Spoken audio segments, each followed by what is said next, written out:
This leaves the Election Commission with the Chief Election Commissioner and one other commissioner.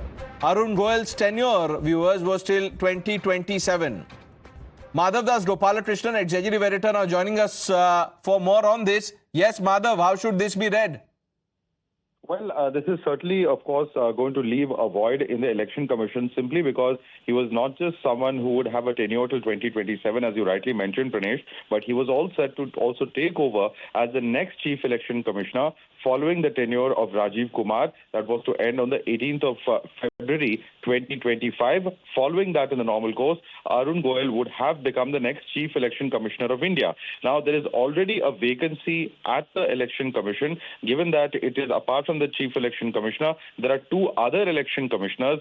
Just a few weeks back, we had seen the superannuation of the other election commissioner, Mr. Anup Chandra Pandey, and following that, the government was already in the process, we understand, of deliberations of looking at a suitable replacement for Mr. Pandey, and it's in that context that the resignation of Arun Goel is surely going to lead to a lot of politics has begun. We have reactions from the TMC, from the RJD, and the opposition is calling it a concerning situation.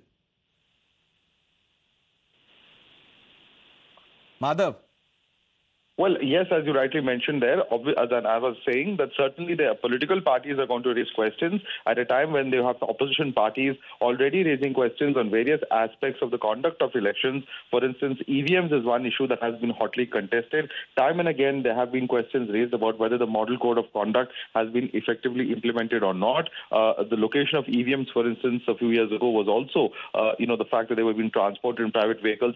Several such controversies surrounding the conduct of elections are already there. In the backdrop of that, now we are seeing political parties commenting on really how we have a system where two election commissioners just on the eve of the Lok Sabha poll schedule announcement, because that schedule announcement, remember, is expected to take place sometime this week. If we go with the past precedent of March 10th being the date of the schedule announcement in 2019. So certainly a massive political controversy. But at this point of time, the Election Commission itself has been very silent. We have no information coming in as to the circumstances surrounding Mr. Goel's resignation, whether it's for personal or any other reasons. It's not yet clear at the moment. Let's see how this unfolds. Madhav, thanks for joining us with your inputs for the moment. We're taking a short break, viewers. Stay with Times Now.